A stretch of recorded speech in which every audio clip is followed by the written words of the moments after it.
মাশাআল্লাহ তাবারাকাল্লাহ। কুরবানি ঈদ নিয়া বা কুরবানি ঈদর সান লইয়া মাংস খাওয়া নিয়া খুব সুন্দর একটা সওয়াল আইছে উদালগুড়ি ডিস্ট্রিক্ট থেকে, যে হুজুর কুরবানি ঈদর চাঁদ উঠে গেছে, এখন আমরা কুরবানি ঈদর আগে মাংস খাইতাম ফার্মনি। খুব সুন্দর একটা সওয়াল। দেহকা ঈদর আগ পর্যন্ত আপনি মাংস খাইতে পারবা, এত কোনো বাধা নাই, কোনো বিধি নাই, কোনো জাত অসুবিধা নাই।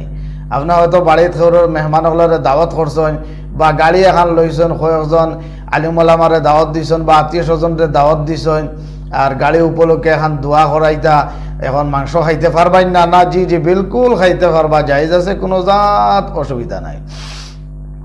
তবে কিছু ওলামায়ে কেরাম হলে বয়ান ফরমাইন যে কুরবানি ঈদর চাঁদ উঠার বাদ থেকে লিয়া কুরবানি করার আগ পর্যন্ত যাতে যে সাহেবে কুরবানি দিতা, সাহেবে নেশাব যাইন কুরবানি দেনেওয়ালা, তাই অন্য কোনো জানোয়ারের জবহ না করাটা খুব ভালো। আর আমরা বড় বড় ওলামায়ে কেরাম হলে বয়ান ফরমাইন যারা সাহেবে নেশাব কুরবানি দিবা, এরা কুরবানি ঈদর চাঁদ উঠার বাদ থেকে লিয়া কুরবানি ঈদর আগ পর্যন্ত এরা নখ আগে খাটি লইতা, দাড়ি মুখ যতটুক মানে বাট্টি করবার আছে বা খাটিবার আছে, কিতা চুল কাটবার আছে, এটা আগে করি লিতাস। কুরবানি ঈদর চাঁদ উঠার বাদে আর আপনি নখ কাটিতা নাই, আপনি মুছ কাটিতা না, আপনি দাড়ি তো এক মুঠ পর্যন্ত রাখা সুন্নত, সুন্নতে মুআক্কাদা বা ওয়াজিবর সমতুল্য হইতরা দরকার। আপনার ওলা ওলা মাফ দিলাম, মাফ দেওয়ার বাদে দেখা যে নিয়ম থেকে বেশি বড় হয়ে গেছে, আপনি খাটিতা না, এটা ঈদর বাদে খাটিবা।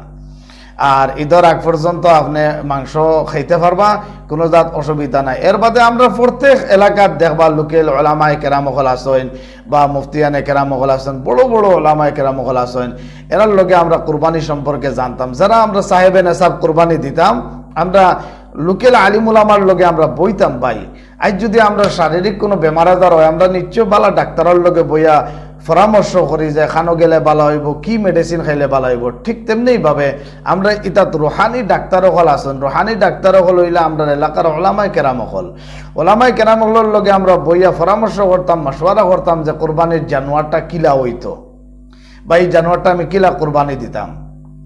প্রায় দেখা যায় যে সাহেবে নেশাব তাই মালিক তাই কোরবানি দিতরা, কিন্তু তাই নিজে কোরবানি জানোয়ারের জবহ না করিয়া আমরা ইমাম সাহেবরে দিয়ে করাই বা আলিমুলামারে দিয়ে করাই, বালা কথা কোনো নাজাইজ কোনটা নাই।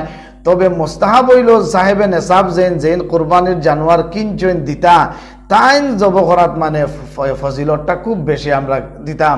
লম্বা দোয়া যদি কমপক্ষে পারি না, কমপক্ষে অতখান তো পারমো, বিসমিল্লাহি আল্লাহু আকবার, সুবহানাল্লাহ সুবহানাল্লাহর কত ফজিলত। ওই গরুর পশম, গরুর শরীর যতটুক পশম আছে, এক একটা পশমর বিনিময় এক একটা গুনাহ মাফ হইব।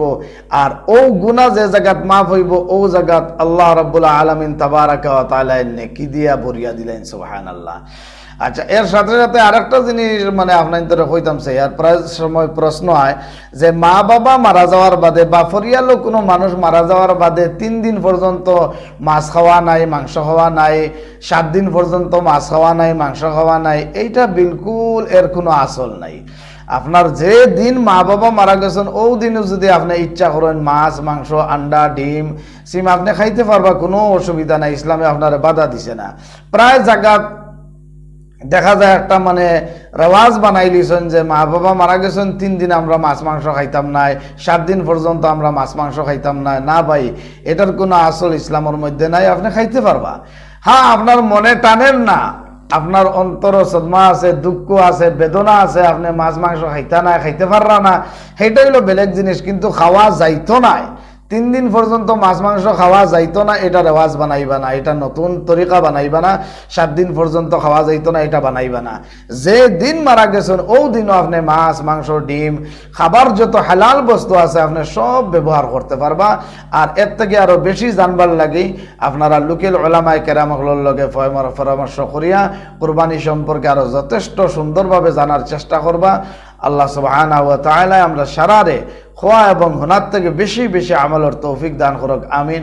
আর প্রবাস থেকে বহুত ভাই হলে দোয়ার আবদার করেন, আল্লাহ সুবহানাহু ওয়া তাআলা সারার মনের নেক যে মাকাসিদ কবুল আর মঞ্জুর করুক, প্রত্যেকের রুজি রোজগারের মধ্যে খয়রে বরকত দান করুক, প্রত্যেকের মাই বাবার तमाम জিন্দেগির গুনাহ খাতারে আল্লাহ মাফ করে দেক, আমিন আমিন ইয়া আরহামার রাহিমিন।